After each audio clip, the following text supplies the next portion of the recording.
Good morning, everyone. It's afternoon already, okay? Good afternoon.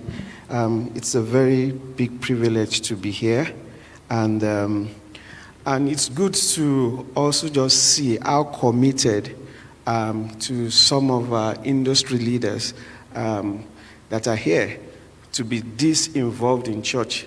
In those days in the marketplace, I've known the chairman here, Mr. John Barrow, for quite a while when we meet out there in the market, and I got here, and of course, Mr. Adibisi. And it's just, in the marketplace, you don't know who is who. You don't know whether they are Christians or not. You just want to sell. You just want to build system and, meet targets. It's a thing of joy to me that these people that we look up to up there are kingdom promoters. So please help me. Thank you so much, yes. Thank you. All right. So I'm here to talk about the role of technology in church growth, and I'll be giving practical perspective of how we're going about it at the Elevation Church. Okay, and in terms of agenda, introduce technology, what perspective about technology, share some thoughts on church growth. I also need to talk about structures, systems for technology, and then we do some deep dive into technology, how to maximize technology in churches. And my key introduction here, if I'm able to pass across these two key information, I think I'll be fulfilled that the body of Christ here at Foursquare will go forward and achieve the growth that it has desired using technology. And number one of that goal is to encourage you to use the best, cost-effective, and suitable forms of technology to drive growth here at Foursquare. And of course, to offer some examples of how best to manage and maximize technology for ministry growth here. If at the end of my engagement here, we can categorically say, yes, these are two key takeaways, then I will have done a good job. All right.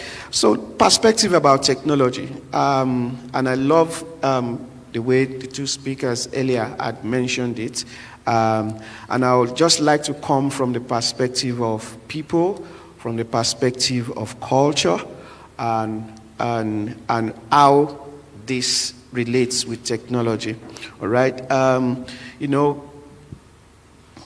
Culture, as we know it, includes technology.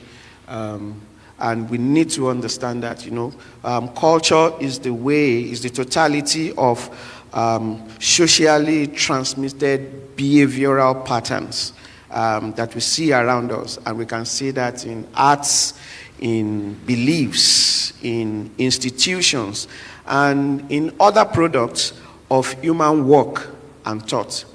Because the totality of that is culture.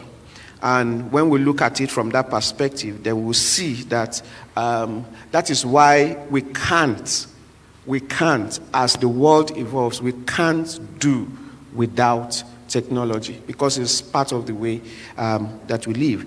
Culture is everything human societies think, feel, and make. So therefore, culture includes technology, and technology is an activity to promote culture. And is a tool for culture growth, and it's a product of culture. I just thought to put that in place and all that. And when it comes to church, it's incidentally, and I love the research that was presented to us earlier. Incidentally, the church, we are, there is this statistical thing that we're taught in school. And about early adopters, late adopters. The church happens to be a late adopter in technology. And so, which is why it's important for us to begin to see that if the church will have to remain relevant now and going forward, we have to embrace technology. We have to embrace technology. And just to add to busting the myth that technology is a bad thing and should not be used in church, I want us to understand that even from the pages of the scriptures, we see technologies. I was discussing with a senior colleague some time ago, and it was actually saying, and we're discussing that some of the things that the writers of the scriptures saw are actually technology.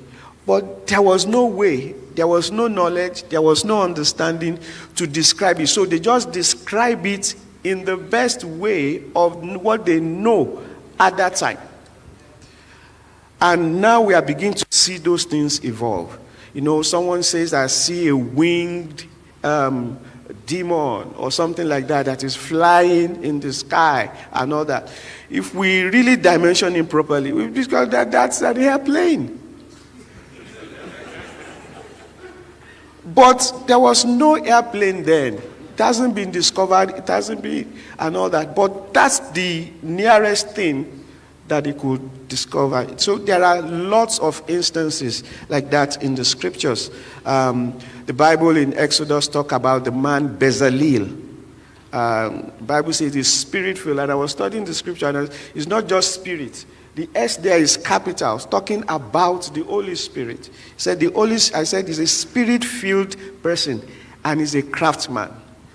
Crafts, I hope we know, is another form of technology, right? Ezekiel, talking about Ezekiel's vision of God dwelling above the wheels. Dwelling above the wheels. So there are instances, and we see Paul. Paul, in his generation, wrote almost 2/3 of the New Testament. And he engaged technology. The technology of putting ink on paper, writing. It's technology. And we see Moses receiving the 10 Commandments on a tablet, right? Incidentally, we are back to the age of tablets. So, the scripture is not averse to using technology. Technology, as we say, is something that we'll consider like is immoral. It can be used for good things, and it can be used for bad things. So it's purpose, things that drive the use of technology. All right, and talking about the church and technology, there is a lot of things. A lot of things has been mentioned. I'll look at, because the church is an organization, and we realize that. And one of the things that had really worked well for us at the Elevation Church is the fact that when the Elevation Church was starting, and Pastor Godman shared the vision with some of his friends who were with him back in the day, Star happens to be one of them, and then the Elevation Church started. I remember one of the first set of strategy meetings that we had in 2011, 2012, as we begin to see, is the fact that we need to put technology in a place of advantage to help us. And in one of our exponential conferences, I remember that Excel sheet, how we just wrote it there, that we will use, everybody of us, we will use technology. And the outcome of that meeting is the first thing that we did, because then it was the age of social media. Instagram, Twitter, all these things were just picking up then. And I remember that one of our members, after that thing, were mandated, who do we know in the congregation that can help us and all that. So right there and then, we found one of our members and we developed a social media strategy for the Elevation Church. All right? And it just, what we need to do, how we need to take advantage and all that. We consulted all manner of things, and that was how we started. That was how we started. So we get to use technology here and there. And incidentally, part of because there are different aspects of technology. There is the social media. There is also how we run the church from the back office. All right. So it's from day one that we have set things in place to do.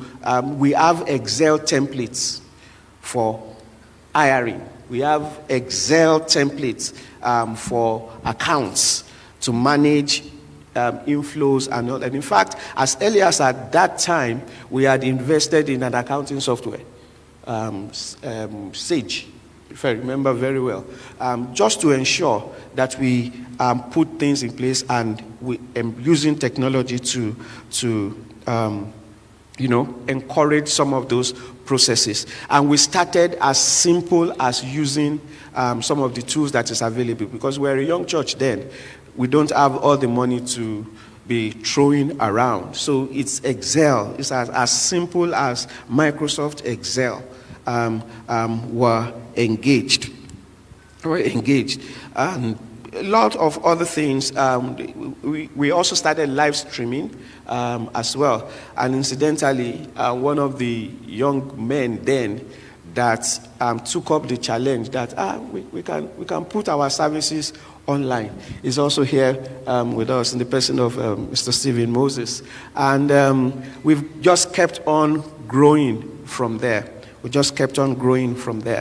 And just like it is, the first 5 years of the Elevation Church, one other thing that also helped us is the fact that we have majority of our senior leaders who are associates of our global lead pastors are executives, are professionals in the marketplace. For the first 5 years of the Elevation Church, Pastor Godman was the only full-time pastors.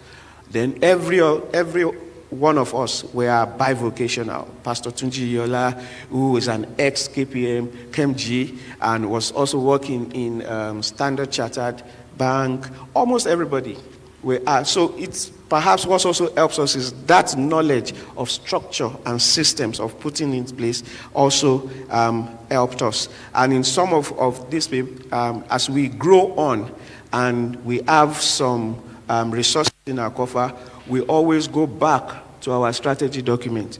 What do we pick from here? How do we make it simpler? And how do we use technology?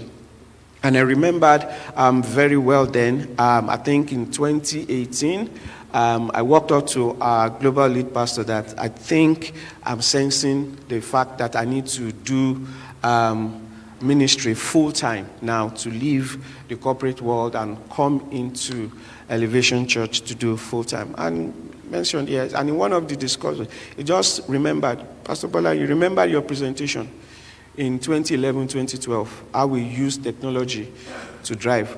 He said, you are not just coming to do ministry. It's our time. And I remember that year we were going through a lot of restructuring.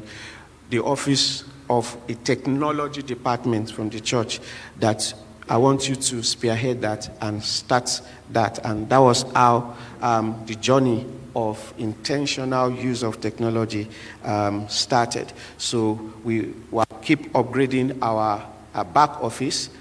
Today, Elevation Church, we are in a project of an ERP, a full-fledged ERP, that is enterprise resource planning, to automate our procurement process, to automate accounting, to automate HR, to automate our service management and all that.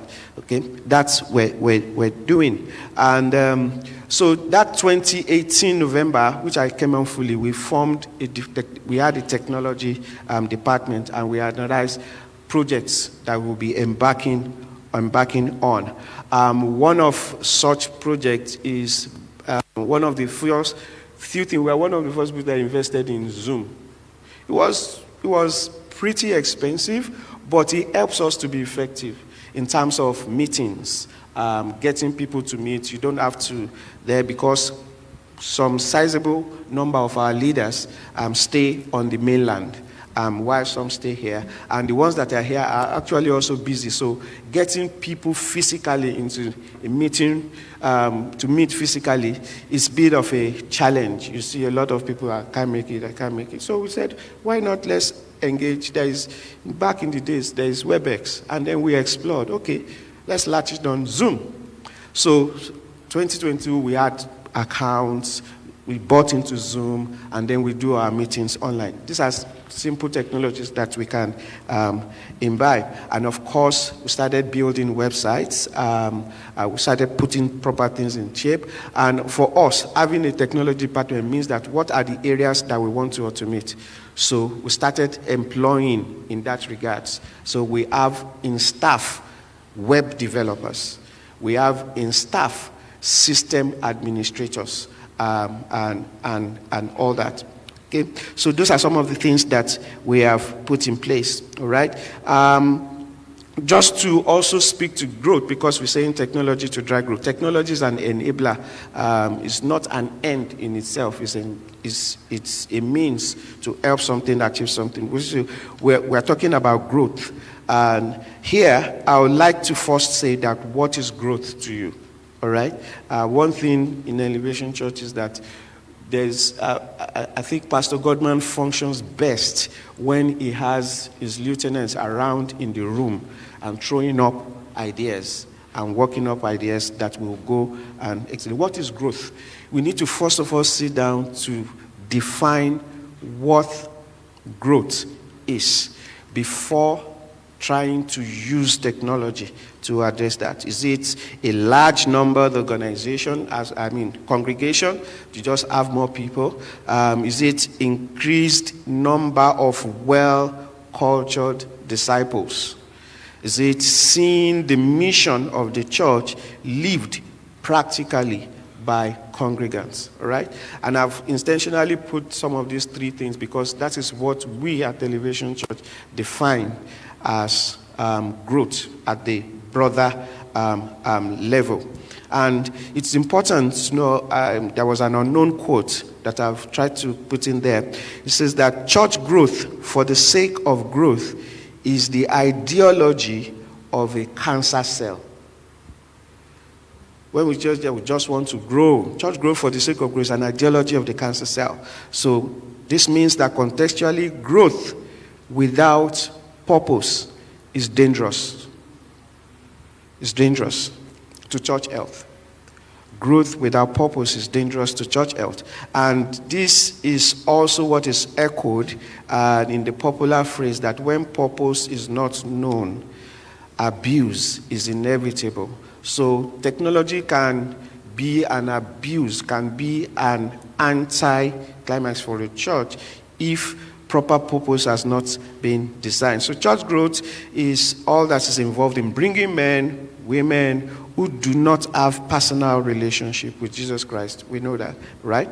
And one thing that we also believe, the paradigm that we believe, is the 5-purpose paradigm in the Elevation Church. And I'm laying this foundation so that we know how to practically now begin to apply technology. We believed in the 5-purpose paradigm by Pastor Rick Warren of the Saddleback Church. I'm sure the purpose-driven church. Okay? So where it was talking about ministry, discipleship, fellowship or membership, and evangelism, right? So that's what we do. And each of those things is like, this is what the church is supposed to be doing at every point in time. Whether it is worship, leading people to connect with God wholeheartedly, fellowship or membership, connecting people into the family, and of course, discipleship and maturity, growing people in the knowledge and the purpose of God for their lives, ministry to deploy people to serve humanity and God with passion, and of course, evangelism and mission, bringing people into God's family. All right? So this is what forms the foundation of how we engage the use of technology at the Elevation Church. All right? So this helps us also lead us to forming structures and systems which forms the foundation for technology use. By the way we structure our ministry around the 5 purposes at the Elevation Church. So, which brings to the essence of having structures and systems in place. Structure speaks to the way our church organizes our resources to pursue its purpose, right? So we have pastors in charge of membership, pastors in charge of ministry, we have pastors in charge of worship, we have pastors in charge of discipleship and maturity, and we have pastors in charge of missions. So that's what we do. So the structure speaks to the building blocks that supports the way people are gathered and transformed and then sent out to do stuff. And then technology now becomes a tool that we give to them to do some of those things that they do. And of course, also systems, all right? So from over the years and from experience from Daystar, we identified in Elevation Church 10 essential church systems that we have that we need to put in place. So talking about evangelism, assimilation, because we need to get people to be part of membership, and of course worship planning is very key for us. The actual worship planning to us means when people come within the 4 walls, what is their experience? Where does their experience start? Where does it end? We talk about small group. It's a system in Elevation Church. Ministry is a system. Stewardship, how people give and how people use the resources that has been given to them. Leadership, we're very strong on leadership system. Discipleship, and of course our junior church, talking about the younger adults, and then the teens church is a system for us, and we have leaders that man these systems, that think about it, that mobilize people to think in that regards, and that's what forms the basis of technology. And I'll go straight into maximizing the technology now. So having laid that background, you see, we have purpose heads. So 5 purpose. So a purpose head is like a pastor in here that looks after membership. Under membership, we have systems. Some of the systems that I mentioned about, right? And we have people manning that. So how do we now apply technology in that space, knowing that technology never exists in isolation? It's only as an enabler. You must have had your structure, you must have had your system, you must have had your processes then defined. Then we bring in technology to help ease how we use those how we use those technologies. So technology is an enabler of purposes, structure, systems, and processes. And a well-defined structure and system is what helps in successful and purposeful use of technology. And one thing that we also did, we now have a dedicated resource for technology. So just like any organizations, we have a CTO, we have an head of IT, we have system administrators, we have developers to do what we do. And the church and technology have tried to put this thing under as in what technology to use. So under ministry purpose, for example, we have ministry talks about that is the core of what the church is supposed to be doing. So we have church management applications that we do. So for some now we got off the shelf. So just like, and we keep upgrading, right? We've gone paperless in Elevation Church since like 2019, yes, because that was one of the first projects that we did. We just built a simple workflow with Microsoft, actually, the Power BI, and a young man just came in and said, okay, this is what we need to do. So you just go into your comfort of your system, raise requests, and all that. So it's part of the church management application. And of course, office technology tools. We are heavy on Microsoft, for example. And we just need to do research. Someone say, a user, Microsoft charges per user. Yes, but research made us to understand that many of these technology organizations also have what they call not-for-profit pricing. So for churches, for NGOs, and all that. So for a Microsoft, for example, what the business system will be paying for almost $12, for NGOs, we're paying $3. Okay? Once they just know that you are an NGO, you are a church organization or an NGO, you get benefits from that. And of course, live streaming. Okay? In 2019 and 2018, one of the that we talking about live streaming. That what do we do with our live streaming? And we didn't even know that COVID was coming, right? What are we doing with live streaming? We just beam what is happening in the service there. And I remembered very well in that pastor's meeting, and we believe that it was just the Holy Spirit trying to call our attention to this. And these are some of the things that is responsible for our church group. That when we show live stream and people join on YouTube and see what is happening physically in the service, there are numbers of people watching. And the discussion was that those people are real people. They are not just numbers. They are real people that have a need in their lives, that wants God to do something in their life. That what do we need to do? Not to start treating those people as numbers, but as real people, as real as our people in the auditorium. So, and ideas just begins to pop up and all that. And that was the genesis of us trying to engage people. So we begin to simulate what happens in the physical church, and how do we simulate that online. So what we started is, okay, when somebody comes in, say it's a first-timer, right? Guests. Okay, what do? We host them, we give them a card to fill their details, and then the assimilation team begins to call them. Thank you for coming to the Elevation Church. If this is a place that God is leading you to be a part of a family, we have membership school and all that. So what's the equivalent of that online? So we created forms, Google Forms, because it's cheap, it's free, you don't have to spend money, anything on it. We created Google Form and, shorten the form. And when the church is going, when somebody is welcoming guests physically, we add people that want to serve online as well. So they type in there, is this your first time of joining this broadcast online? Fill this form. When it's time for altar call, when pastor is talking to people in the congregation and people online are watching as well, we created another Google form for those who will give their life to Christ. So someone also just post that in the chat room online.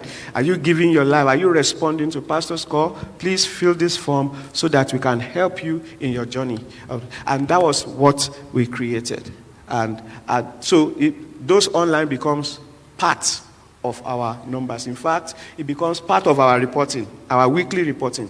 So when they say Maryland is reporting, Lekki is reporting, then online as well is reporting. And then when COVID happened, it was easier for us to switch because during the lockdown, everybody now became online. So it just helped. And it was easier for us because I remember we were supposed to have service the Sunday. Pastor Godman just called, Pastor Bola, what do we do?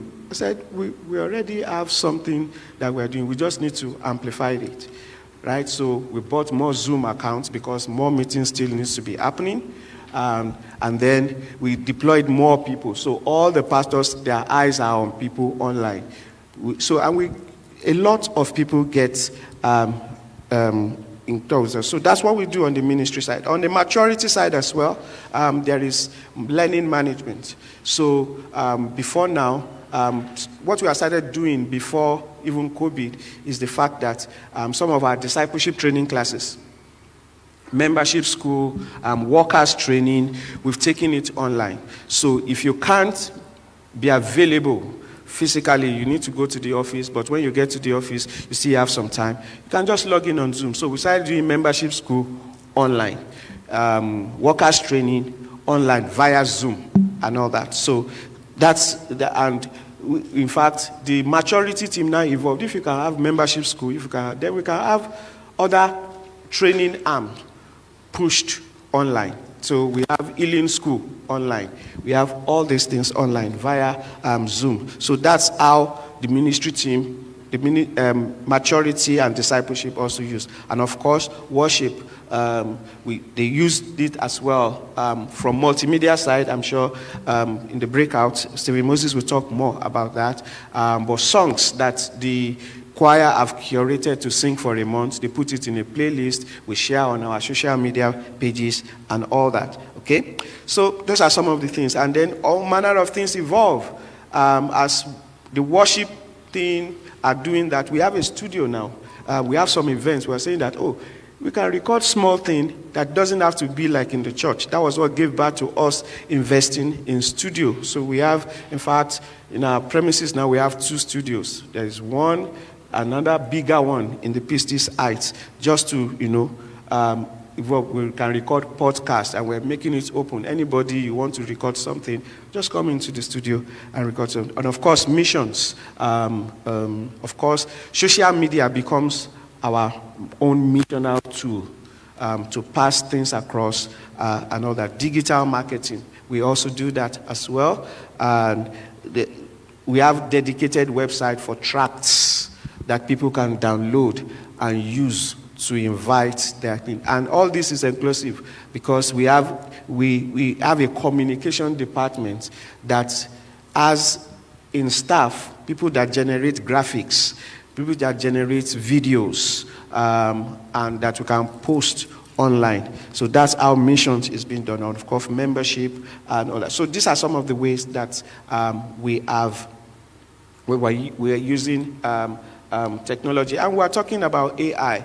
And incidentally, I think some weeks back, the CEO of ChatGPT, that young man was in Nigeria, and for some reasons, some of the guys that were bringing in our Elevation Church members, and we just quickly connected.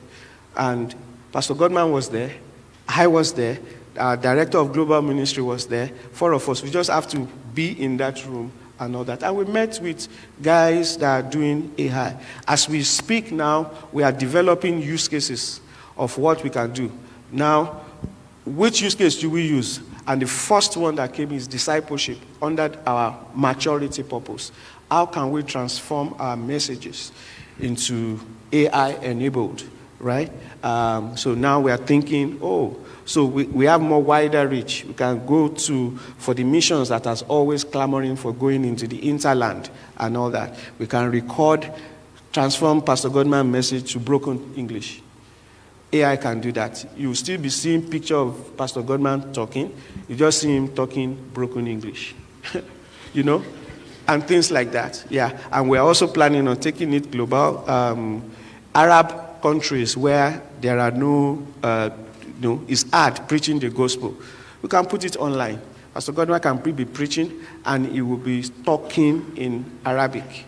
Right? So these are some of the use of the thing. We are building use cases. We've gotten a young man that's placed in that space and to evolve that for us. So those are how to use it. The key message in here is structure. The key message in here is systems. And once that is broken down, it's easier to identify what technology can be used for what. It's not the dearth of technology that is available. There are all manner of things, but we need to purposely use technology to drive things. And almost lastly for me, how do we get to use this technology? Number one thing is research.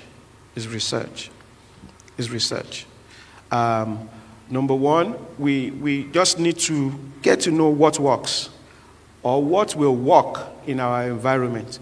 And it's not just that it's working in our environment. Do we have the resources to make it work on a sustainable basis? All right? That's key. That is key. And when I say research, we should also research some more into some of the even free available technologies that is around. These technologies are evolving. Facebook, for example, is positioning itself not as a technology company, but as a community development entity, right? That bit of community is very important because that's what the church is all about, all right? So you see some of their applications, which is free, everybody is there. They embed some technology that we can use for community. WhatsApp, for example, within a WhatsApp group now, you can create a community that you can do among that. So we just done research and leverage how we can milk and do this. And these things are free and cheap because we are already using them anyway. Number 2 thing for me is leadership involvement. It happens in the business space. When the topmost leadership does not buy into the idea, it won't work. If it is not driven by the lead or the senior pastors, it may not work. You may not be able to do much to model the use of technology. It's important. I remember when we went paperless, Pastor Godman announced to all staff, if you bring anything paper, no matter how urgent it is, I'm not going to accept it. So that's a strong message. So everybody, will there be resistance? Yes, because human beings will always resist change. So everybody is forced to go in there. Like before you just go, I want to take my leave. You write down. If you don't go into the system to book your leave, then maybe you are not going, you don't want to go on leave. So, and when that is coming from the leadership, it helps institutionalize the system that is in place. Then another thing is leverage. Leverage. The first few years of the Elevation Church, it was members. The first social media strategy that we had, we didn't pay any consultants. It was a member that volunteered to do that. All right? There are quite a number of things. The first automation, the workflow that I talked about, we didn't pay for it. All right? It was a young man that said, I'm proficient in .NET and this and that, and I can do it. It was the one that did it. We didn't pay for. So leverage. We have people in our congregation who are skilled for these things, and they may not be available to do all the other things, the ushering and all that, but that is their own contribution. For us at the Elevation Church, we say our mission is making greatness common. Greatness for us is service. So by the time we just announced that, use what you have to serve other people. All right? That young man is not in any service unit, traditional church service unit, but he's serving God because he has built something that has helped us to be more efficient in doing the work of ministry. So leverage. Number 2 is invest in infrastructure. We just have to. Okay? Every year in the budget cycle, there is a budget for technology in the Elevation Church.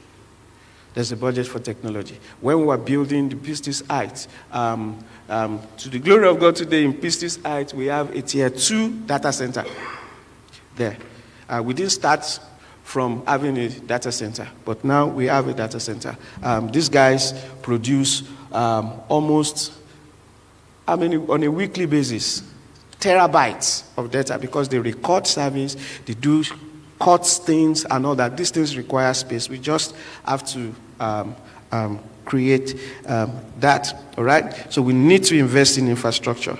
And of course, we need to invest in creating digital contents for missions. We've just finished Accelerate Conference. And these are some of the things that we need to grow on.